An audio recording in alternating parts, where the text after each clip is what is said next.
Here we are back at the table saw, the workhorse of the shop. What's missing in this picture today? If you've watched our table saw safety video, you'll notice that we always talk about the riving knife.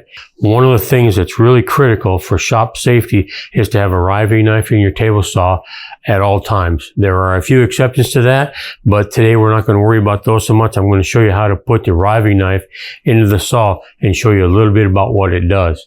First off, what it's going to do is if you're ripping a board like this, you got your saw kerf here, you're running through your table saw blade like this. If you've got a riving knife in here, what it's going to do is it's going to occupy that saw kerf void there, and it's going to prevent that board from moving and coming back onto the blade and possibly causing a kickback. We're going to take our zero clearance throat plate and get that out of the way. We're going to take our riving knife here, which is part of our guide. It's got the anti-kickback teeth and all that on. We're simply going to set it into here. We're going to put it on the back there. We're going to go down here and reach in there and tighten up that nut that holds that in place. This particular one, it was off because I was cutting some things on my crosscut sled. And when I'm going through on the crosscut sled, it didn't allow me to have this apparatus in place because it would catch on the sled. So I had to take it out to use it for that. Sometimes if I'm doing I did a project recently where I had tongue and groove that I was making, which is a non-penetrating cut through the wood, a groove in the edge of the board, so I couldn't have the riving knife and all that in place because it wouldn't allow the board to pass through. So we've got that one tightened up. We're going to go back to these here. I'm going to tighten these up real quick, locking all this in place. And depending on the tool you have, some of them have a mechanism that's inside on the arbor that makes it a little easier to get to. This particular one, it's attached off the back of the saw. I'm going to tighten this up. Get that on there nice and snug so it won't go anywhere. So the advantages of having your riving knife on are, like I said, it keeps the board from coming back on itself and pinching your blade and possibly getting caught in there. Plus, it kind of helps hold the piece up against your fence so you get a little better cut, a little better control of your wood.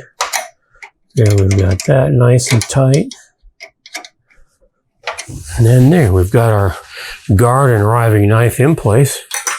We're going to put our throat plate back into the equation like this. And there we go. So now, it's a different one. This is a little bit different. This is an older saw, so that's what it's got on it. Now when I run this through, you see my saw kerf coming through here. Now, of course, I didn't cut that deep enough for example, so I'll show you here in a second. And what you'll see is that riving knife will fill that void and keep that board from being able to pinch back on that blade and possibly cause a kickback.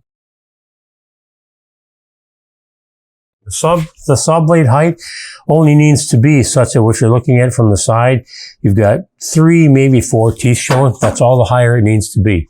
It doesn't affect the cut quality at all. It's just a matter of safety. And then if there's that much less blade sticking out, there's that much less opportunity for that blade to run into you. So we keep that at that height. We'll put our guard down in place. We're going to grab our push stick to run this through with. Before I do that, obviously, we're going to grab our hearing protection and have that in place because I don't like loud machines. We're hooked on the end of our board. We're stepping off the side. We're going to push it through. And what you're going to walk for is look for this riving knife here to split that saw kerf. Here we go. But they're splitting it, it's going right on through. So now that piece cannot possibly come back on itself and pinch that blade. All the way through. Turn our saw off. Obviously, I'm not going to touch that piece of wood until such time as that blade has come to a complete stop. So what's happening there now is the riving knife is preventing that piece of wood from migrating over into that blade. And the anti-kickback teeth are holding it so it can't kick back on it. So as long as we don't touch that board at all and follow up those anti-kickback teeth, mess that up, that board's not going to go anywhere. If we touch it and foul up those anti-kickback teeth, then our board has the opportunity to turn into that blade and cause a kickback.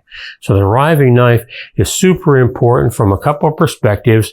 One, it keeps our board from pinching against itself. And if you do enough woodworking long enough, you're going to find boards that have tension in them. And when you split that tension and it releases, it wants to come back on itself. I had a time where I pushed a board through and I could feel it coming back on itself, and it grabbed onto that riving knife. I knew it was happening, so I wanted to see how far it would go. It pinched onto the riving knife so hard that I was pushing the saw across the floor. The saw itself was moving. There was that much tension in the piece. So the riving knife prevented it from grabbing the blade, but it did grab the riving knife. So it can hold on there pretty good.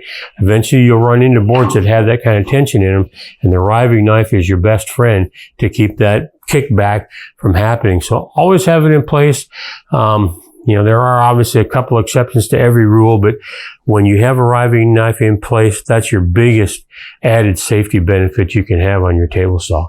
So keep it in place. Always use it, unless, of course, there's situations where you just can't. But it's a great way to keep your boards in place. And it serves a secondary purpose of holding your wood against the fence as well. So if you want to be safe in your shop, the best thing you can do to prevent kickbacks and prevent problems with your table saw hurting you is to keep your blade down where it needs to be, keep your guard on place, and always have a riving knife in place.